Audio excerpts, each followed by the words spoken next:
Rodrigo Roa Duterte!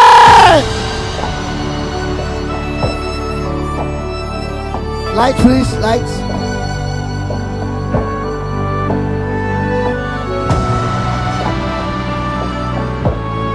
Sigaw nyo sa mundo!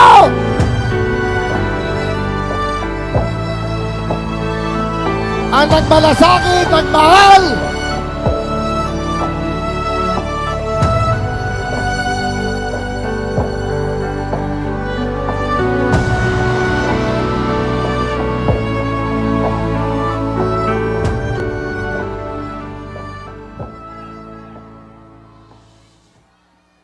Kindly sit down. Relax lang po kayo. Medyo paus ang boses ko.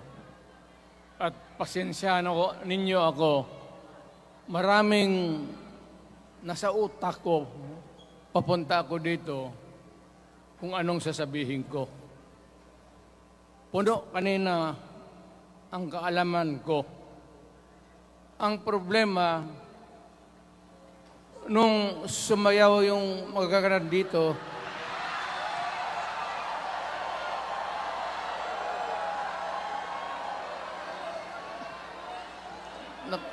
nakalimutan ko. Matanda na rin kasi ako. Ano ito? Meeting de Avance? Alam mo, nung unang panahon, wala naman tayong kamuang-muang, wala naman tayong kalaban, wala namang nagagalit sa atin. Pumunta ang Espanyol at inagaw ang ating lupa, hinirang.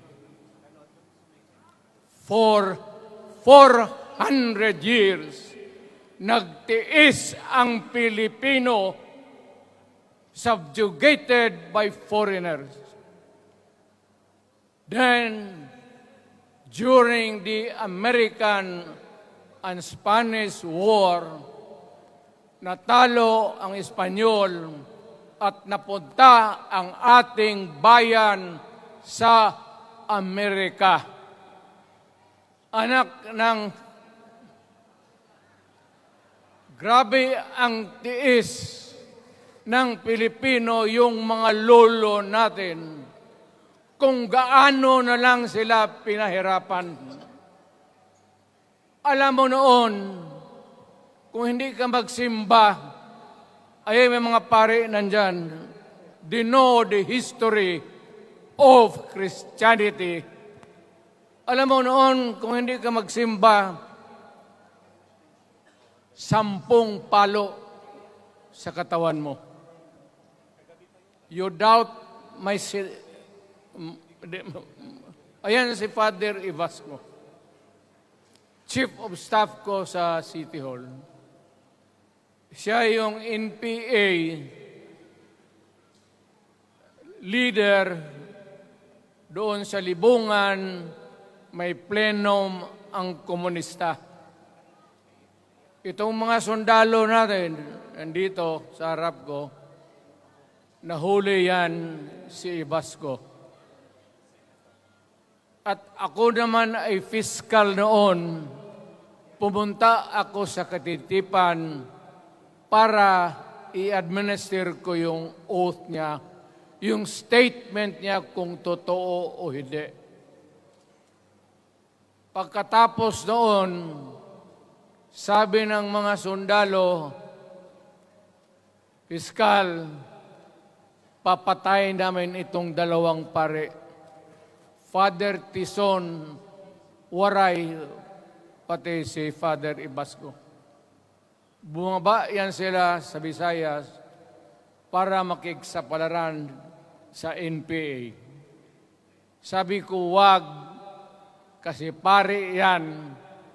Puta, alam mo, ang Diyos nandyan kung ito lang naman yan ang prinsipyo, ideolohiya, Hindi naman kriminal yan, kidnapper o pusher.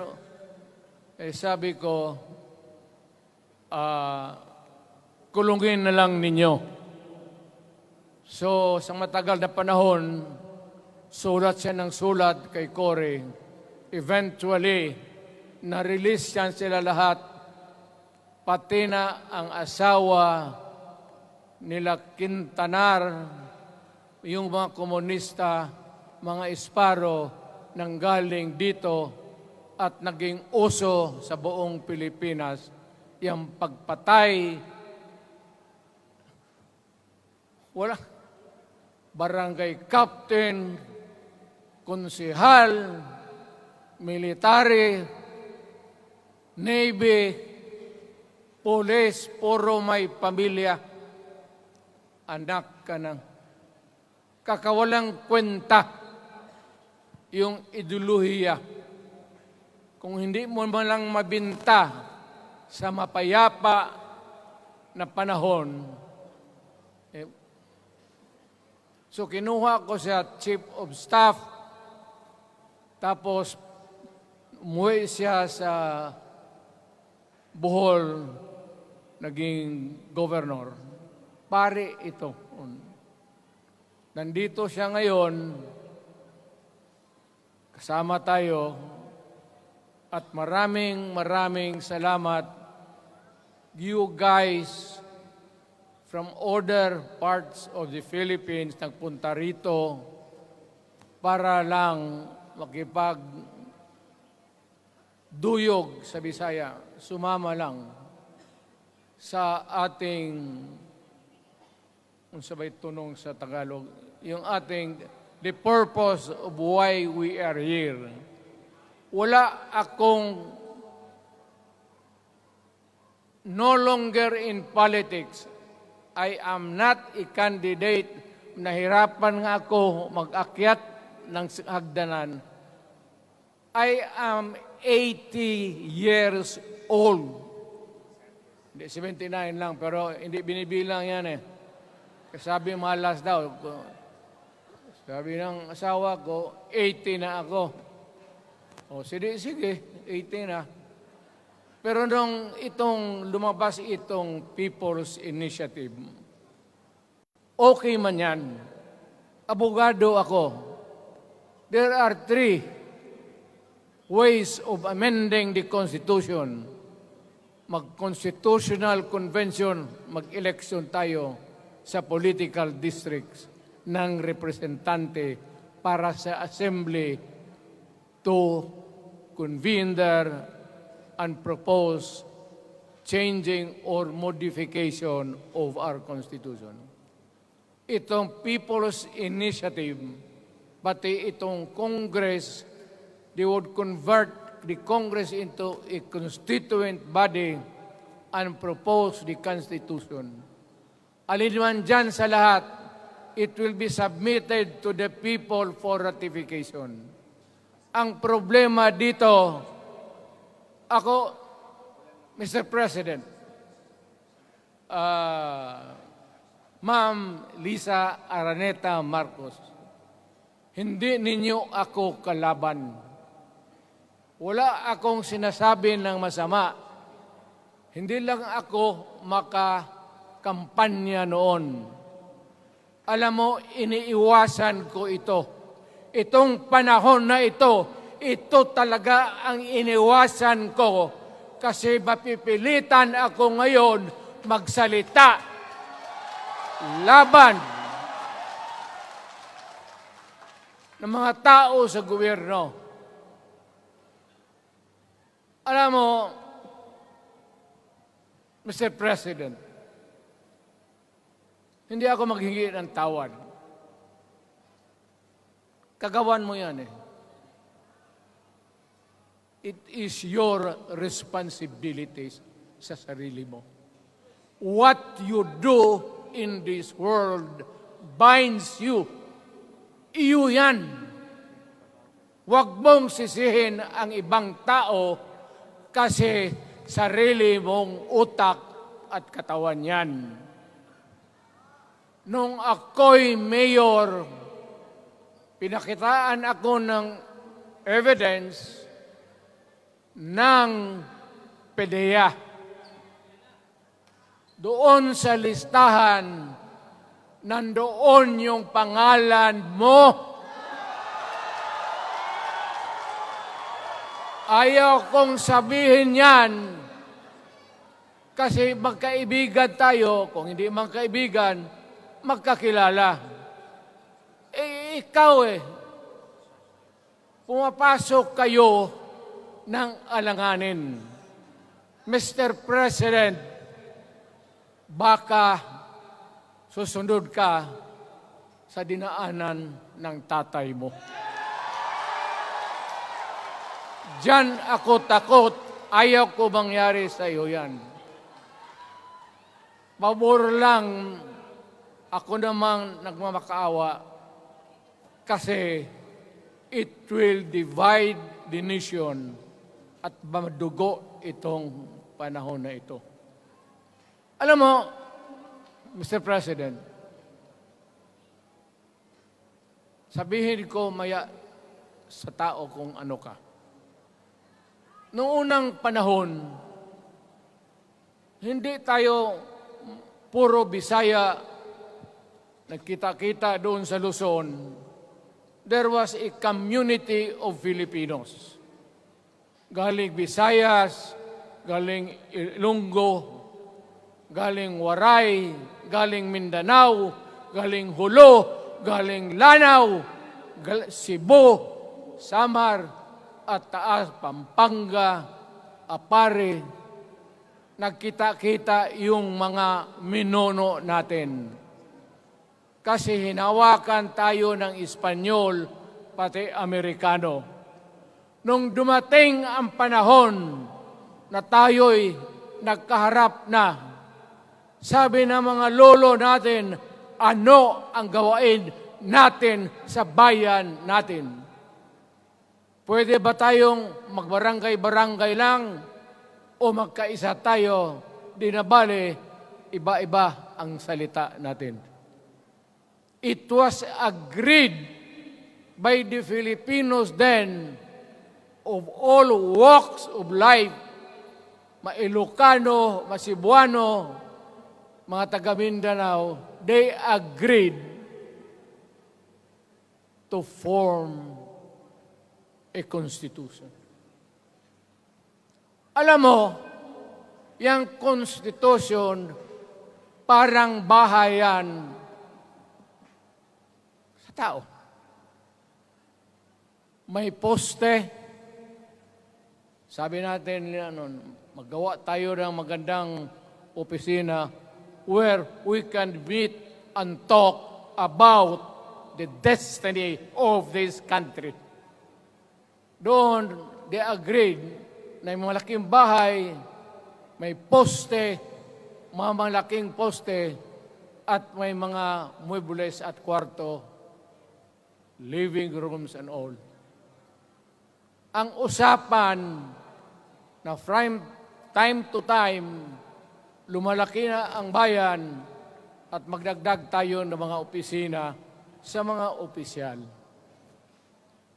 Maganda yun. Bahay yun. Mga sahig, nandyan lahat. Lamesa, desks, chairs, and everything. Wala tayong pinag-usapan na sirain yung bahay na yun. It was intended for posterity at inabot sa atin yung konstitusyon na yan. Although it was amended and modified, but it is still the fundamental law since 1935 hanggang ngayon. At what keeps in Ilocano, Bisaya, Waray, Moro, bakit tayo nagkaisa? Magkaiba ang salita natin, ang pagkain, iba. Ugali, iba. Bakit tayo andito ngayon? Dahil sa isang bahay. Yung bahay na yan, yung papel, the Constitution. Ngayon, ang Constitution is supposed to be a permanent thing. Ang batas na binigay ng Constitution sa Congress, sa lawmakers, they can make laws every day, modify, change it if they want, every week. Okay lang yan. Huwag ninyong pakialaman ang Constitution kasi yun ang bahay opisyal ng Pilipino. Anak ka ng, bakit pumasok sa utak ninyo yung People's Initiative? Anong nakain ninyo? There's nothing wrong with the Constitution right now. The environment in the Philippines seems to be positive, okay. Wala namang problema. Araw-araw, nakikita tayo. Punta Maynila, marami akong kaibigan, mga brad ko, mga classmate ko. Okay ang buhay natin. But suddenly, nandito yung People's Initiative. Alam mo, sa umpisa pa lang, nagdududa na ako. Bakit? People's Initiative manggaling sa tao. Dapat yan galing sa mga purok at doon sa barangay at doon sa DILG, ipasa nila sa syudad, sa probinsya at sa national office. Dito mga congressman,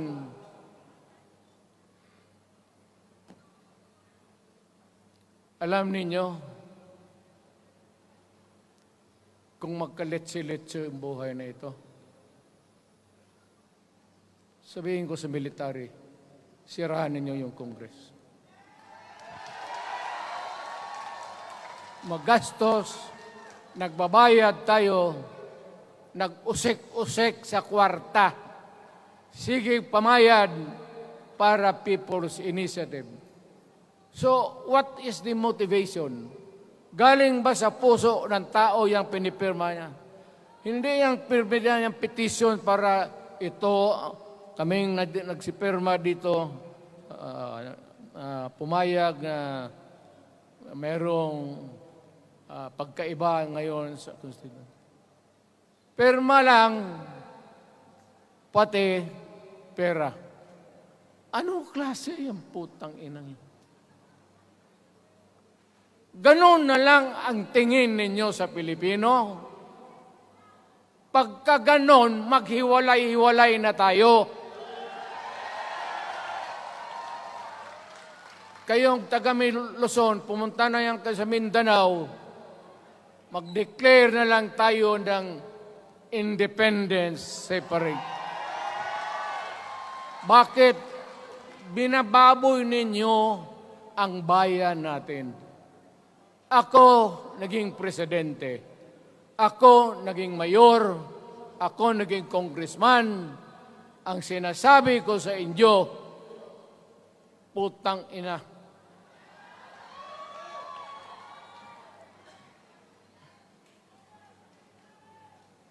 Malinis to. Baka ihi mo ito ha.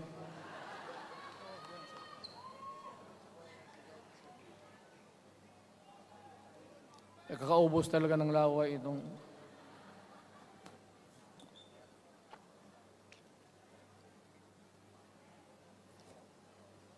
What do you expect?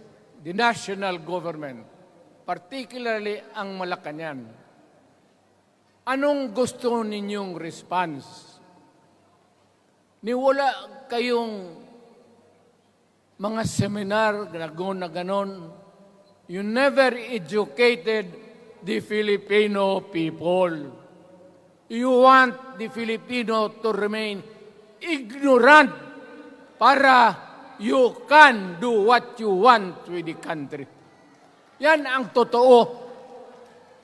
Kasi ginagago ninyo para walang alam ang taong bayan. Well, kaming nakapag-aral, at may alam kundi hindi katanggap-tanggap yung ginagawa ninyo. Sa umpisa pa lang, binibili na ninyo yung signature ng Pilipino. Yun ba ang People's Initiative? You know, national, provincial, city, munisipyo, then the barangay. Yan ang echelons ng power sa gobyerno. Hindi naman ninyo gigamit ang barangay at binigyan mo ng 20 milyones isa't isa sa kanilang mga congressman. At binibili ang Pilipino. Alam ninyo kung ano yan? Kaluluwa ang ninyo ang binibili ng taong bayan. Hindi ako papayag ng ganon. Nakapag-aral ako, hindi naman ako ignorante. Bakit ka mag-people's change? Ang problema ninyo, ganito. Ay, hindi pa. Pauna. Ang malas ng Pilipinas, every president, almost all, pag naupo na dyan sa Malacanang, walang ginagawa kung mag-isip ang mga putang ina kung paano pahabain ang termino nila. That's the problem. Bakit ganon kayo? Ang demokrasya may eleksyon. Para naman, tignan ninyo, Presidente Osmeña Bisaya. Ang napaalaala ko pa, Garcia Bisaya. Then Magsaysay Ilocano. Then si Quirino Ilocano. Ganon dapat. Ang election is a cleansing process. Gumagalaw yan. Huwag mong pigilan. Ngayon, kung ikaw nandyan, naupo ka, you stop the process of governance, hintuin mo, kasi pahabain mo ang termino, gusto mo. Sabi ko nga sa iyo, Mr. President, kaibigan kita, Bingbong. Pag pinilit mo ito, lalabas ka ng Malacanang kagaya noong panahon na pinalayas kayo.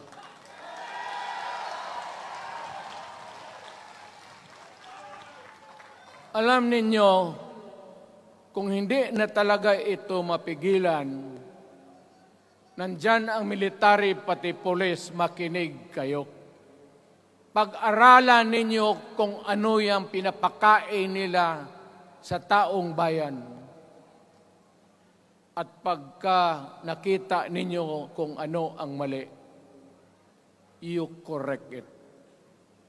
Nasa inyong kamay na yan. Ganito yung plano. Presidential, tapos parliament. Ang presidential, lahat kayo, ako, ikaw, lahat, hanggang doon, nagboboto, direct vote to elect a president. Itong parliament, prime minister lang ang magboto, yung mga assembly who are the congressmen now. Putang ina ninyo, wala akong tiwala sa inyo. Wala kayong prinsipyo, bukang pera kayo lahat. Yan ang totoo. Kaya gusto ko, pag nagka-letse-letse nga, pumasok ang military, palitan ninyo lahat. Arestuhin ninyo kasi nagsasayang ng pera at yung ginagastos nila is a fraud, swindling ang ginawa nila. You must account for the wasted money, for the money that you bought the signature of a Filipino. Bribery.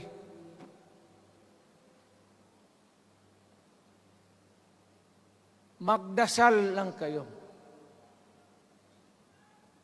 If by the grace of God, mabalik ako,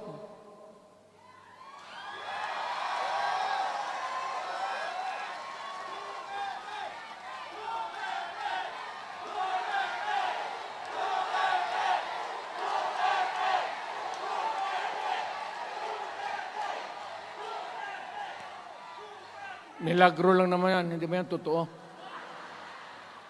Utang ina ko mabalik ako, arestuhin ko kayo lahat for the swindling of the Filipino people. You committed fraud.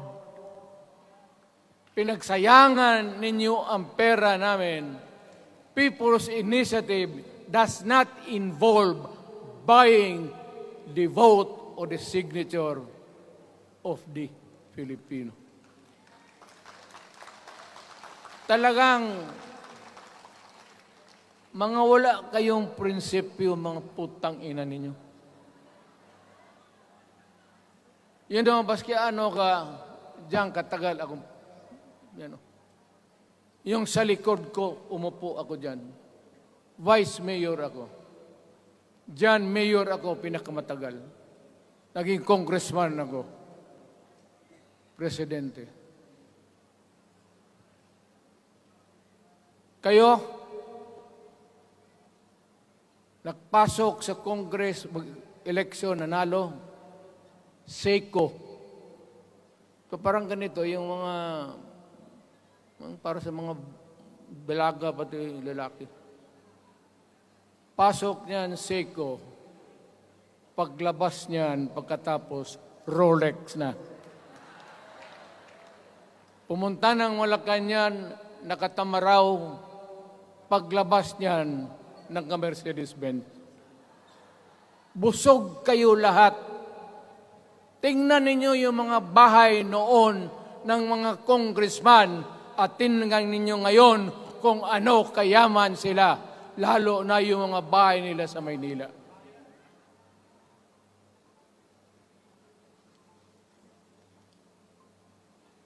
Wala kayong masabi sa akin. Alam mo bakit diretsahan ako magsalita? Ninipahat, wala ako. Paglabas ko sa Malacanang, lipad ako dito. Pumunta ako sa bahay ko para mag-retire. Ayaw ko sanang bumalik. Ayaw ko na. Matanda na ako. Putang ina, napapandol lang ako dyan eh. Kaya lang, marami akong magandang naisip kanina papunta dito. Kaya yung sumasayaw lang kasi yung mga ale. Nabakante tuloy, nakalimutan ko kung ano ko nang tangina. Huwag kayong magpaloko. Alam mo, Parliament, ang ambisyon niyan, karamihan, galing kay Lisa Marcos pati kay Romualdez. Bongbong bangag yan.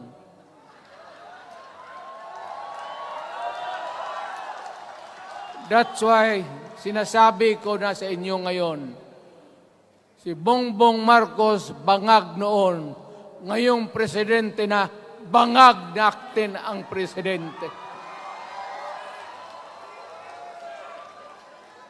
Kayong mga military, alam ninyo yan. Lalo na yung nasa Malacanang. Alam ninyo. The Armed Forces of the Philippines, alam ninyo. May drug addict tayo na presidente. Putang inang yan. Ayun ang, bakit ako nagkaroon ng kaso ng ICC? Sabi nila, pinapagpatay ko raw yung mga drug user at drug addict. Mabutit na lang, wala na ako sa pwesto, baka kasali ka pa. No, Mr. President, pinilit ninyo kami. Kayo yung sa Bisaya, kinikitoy mo yung Pilipino. You are testing the waters. Not even. You are, pushing to the limits ang pasensya ng Pilipino. Wag na wag mong gawin yan.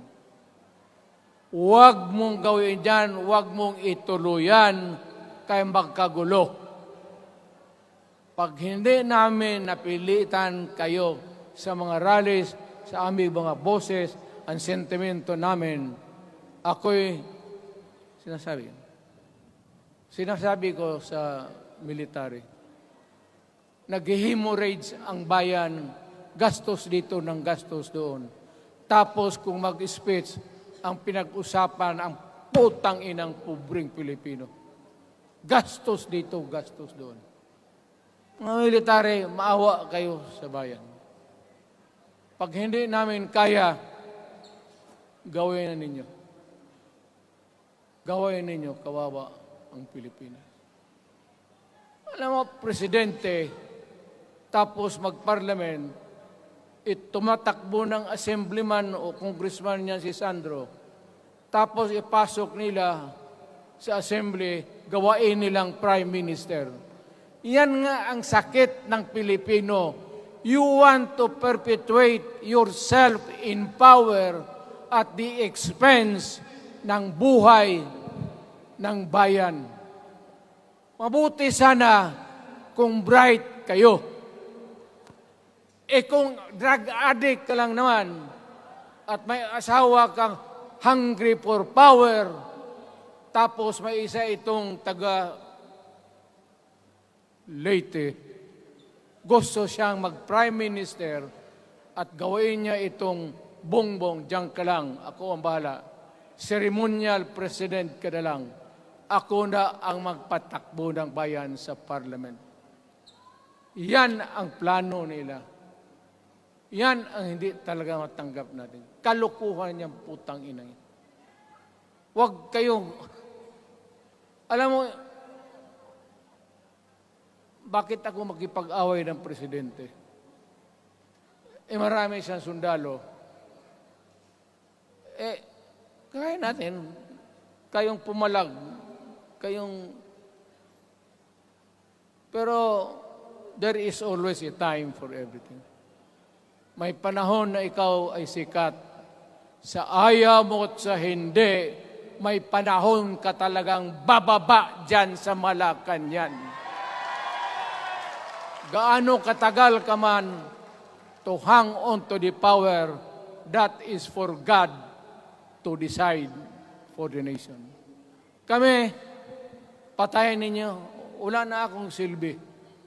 Tapos na ako, naging presidente na ako. Nakatikim na ako ng pag-upo ng silya dyan sa Malacanang. Ganoon na lang ang ang alaga ko sa bayan. Alam mo ba, tanungin mo yung lahat ng senador, magbisita sila, isang kanin, isang pork chop o isda, sabaw. Noong panahon ko, sabi ko, yan lang ang mapakain ko sa inyo. Walang steak kasi mahal yan. Hindi natin pera itong kinakain natin. Yan ang totoo. Magtanong kayo ng taga-Malacan dyan. Hindi ako nagpabibida. Sinabi ko lang, huwag ninyong kalimutan, Mr. President, ang delikadesa. Mahirap yan. Magkaroon tayo ng... Ngayon, wala naman, yun naman lang ang dapat lang pagkwentuhan natin.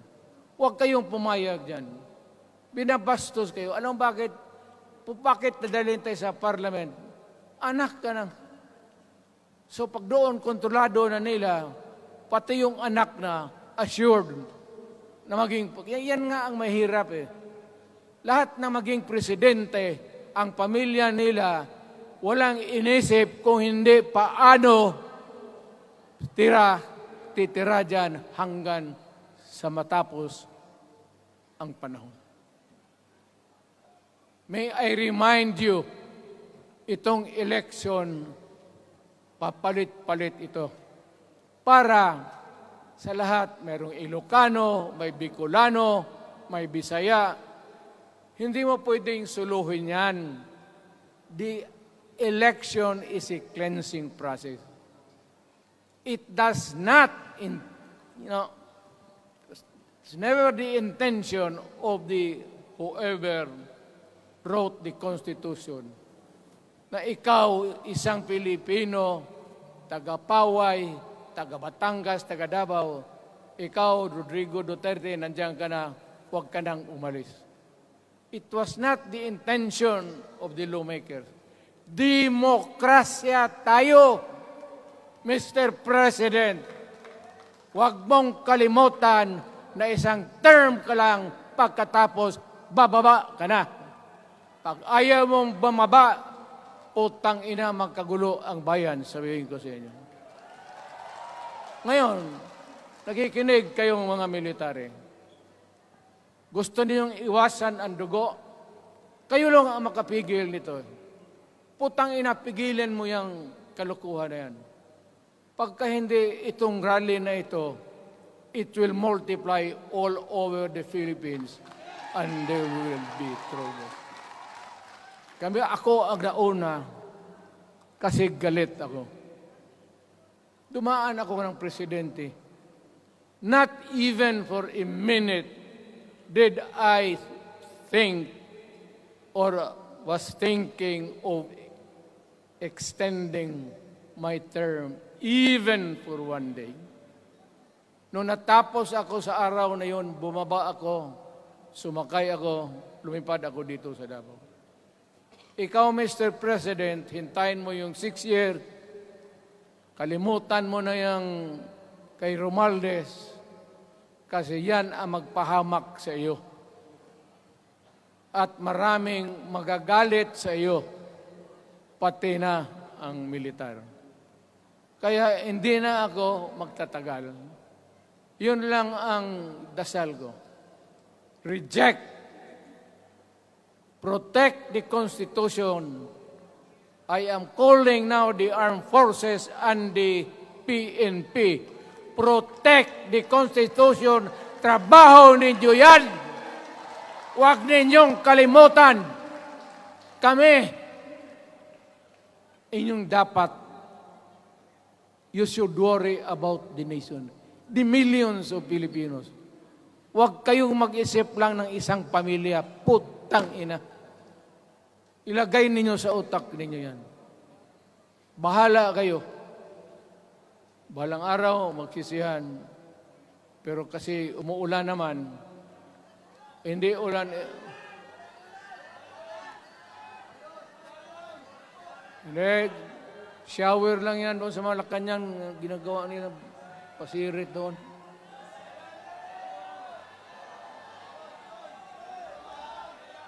Wala naman rin akong masabi. Kasi hindi man ito eleksyon. Nakafocus lang ako sa People's Initiative and the way that they are handling the process of the People's Initiative. Ang nangyayari ngayon, hindi yan People's Initiative, kung hindi buying the people for their signatures.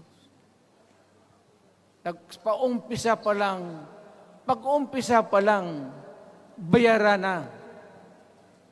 At maniwala ka ng konstitusyon, lalabas yan maganda. Kung pira-pirahin lang tayo. Balang araw, wala na ako sa buhay. Maybe 10 years, 5 years from now. You might want to change some provision. Yung sabi nila, the usual excuse is economic provisions lang ang aming pakialaman. Putang ina, huwag kayong maniwala dyan sa mga yawa na yan.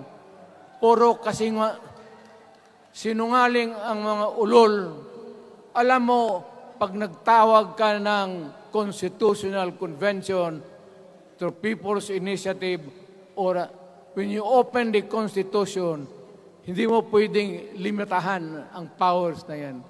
It's unlimited. Kung ano ang gawain nila at kung ano ang utos ng may pera, kung bayaran sila, ipagbili talaga tayo. Ipauhanin na lang ako, naghangi ako ng may mga congressman dito. Ito yung matitino. Nandito si Congressman Alvarez. Pumunta talaga siya. Hindi mo kasi niya ako hinayaya. Kapupunta sana ako ng Tagum. Para lang ako galit talaga. Bakit po putang ina? Siga. Bakit? Bisaya pa makumutan ko na imong naong. Magharap ka sa akin, ganoon ko yung mukha mo. Bakit? Bakit bigyan mong problema ang Pilipino? Ano ang kasalanan ng Pilipino at gumagastos kayo, binibili milyon ng milyon, kayong mga congressman, putang ina, istapa yan. Swindling yan. Kaya sabi ko, by stroke of faith, nabalik ako dyan sa Malacanang. Kayong lahat, kagaya ng Marcelo, ng tatay mo, Bongbong, kayong lahat, congressman, nandoon kayo sa Krami. Ipasok kayo ng 2 taon para leksyon ninyo. Hindi ka maleksyon ng kalukuhan ninyo. Wala. Hindi pa nga naayos ang kati. Ano bang, what's wrong with the Constitution? Tell me. Kung hindi yung inyong ambisyon. The real purpose itong constitutional changes sa People's Initiative is really to perpetuate those who are in power. Yan na lang ang ganyan ninyo. Marami akong sabihin, maybe kung patayin nila ako, putukin yung eroplano, wala na tayong magawa. Ngayon, kung sino, alam mo na kung sino, yung sa Malacanang, yun ang aristuhin ninyo. Sila nag-umpisa ng kaguluhan ito. Ladies and gentlemen, I am very thankful na nandito kayo, mga Tagalog, Bisaya, at taga-Maynila. And I hope that we will continue to love our country. Magbigay sila na pera, tanggapin ninyo, pera ninyo yan. Hindi ba ninyo na sa isip ninyo? Bigyan kayo ng 1,000, 100, tanggapin mo, pera ninyo yan.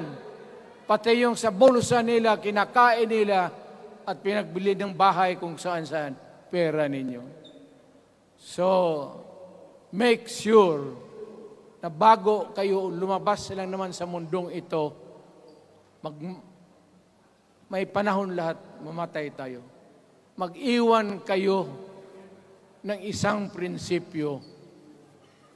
Sabi ninyo sa mga anak ninyo, tinanggap ko yung pera kasi pera natin ito, ibili natin pagkain.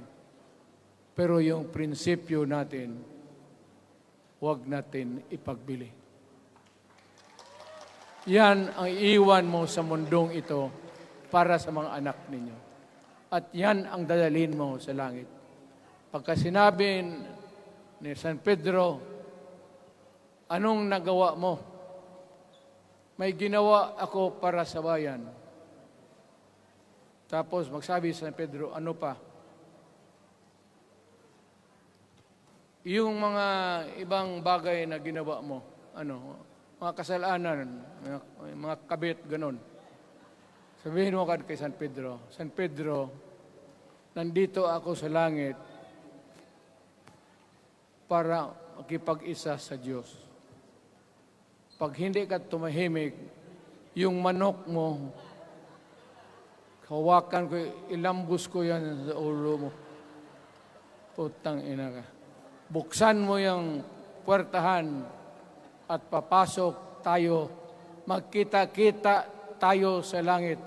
Lahat kayong hindi nabili, sigurado ako, langit kayo. Kaya basing anong kasalanan ninyo, okay na yan. May guarantee na kayo yung passes.